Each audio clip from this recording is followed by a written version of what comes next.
Selfie video విడుదల చేసిన యువతి తనకు న్యాయం చేయాలంటూ సెల్ఫీ వీడియోలో పోలీసులను కోరిన సదరు యువతి. భద్రాచలం పట్టణంలోని మెడికల్ కాలనీకి చెందిన భరణి వెంకట కార్తిక్ అనే యువ న్యాయవాది తనను పెళ్లి చేసుకుంటానని చెప్పి మోసం చేసిన యువతి నేనే అని ఎట్టకేలకు సదరు యువతి ఆదివారం సాయంత్రం ఒక సెల్ఫీ వీడియోను విడుదల చేసింది. అందులో తనను కార్తిక్తో పరిచయం ఎలా ఏర్పడింది, తనను కార్తిక్ పెళ్లి చేసుకుంటానని ఎలా మోసం చేశాడు, తదుపరిగా యువతి జిల్లా ఎస్పీ రోహిత్ రాజును కలిసి జరిగిన విషయాన్ని వివరించినట్లుగా తెలిపింది.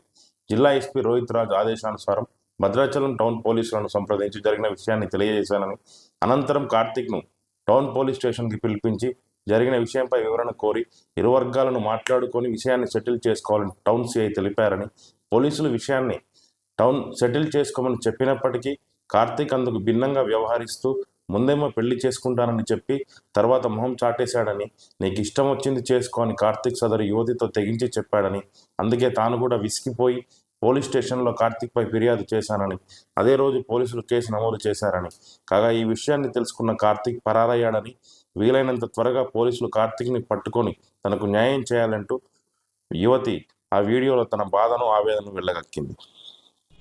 అందరికీ నమస్కారం అండి. భద్రాచలానికి చెందిన భరణి వెంకట కార్తిక్ అనే న్యాయవాది ఒక యువతిని గర్భవతిని చేసి మోసం చేశాడనే వార్త నడుస్తుంది. ఆ యువతిని నేనేనండి. గత 2 సంవత్సరాల క్రితం నాకు నా భర్తకి కుటుంబ భేదాల కారణంగా నేను తన నుండి దూరంగా ఉంటున్నాను.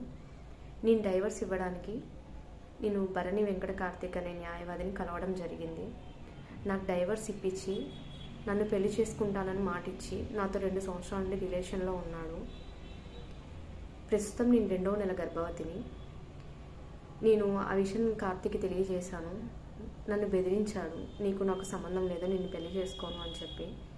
నేను ఎస్పీ సార్ని కలిసి పిటిషన్ ఇవ్వడం జరిగింది. ఎస్పీ సార్ సిఐ సార్ దగ్గరికి వెళ్ళమని చెప్పారు. సిఐ సార్ దగ్గరికి వచ్చి సిఐ సార్ని కలిశాను.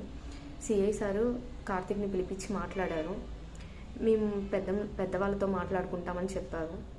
చెప్పిన తర్వాత పెద్ద మనుషులు వచ్చి మాట్లాడాక నేను పెళ్లి చేసుకోను, ఇప్పుడు నాకు ఎటువంటి సంబంధం లేదు, ఎఫ్ఐఆర్ ఫైల్ చేసుకుంటే చేసుకోండి అని చెప్పాడు.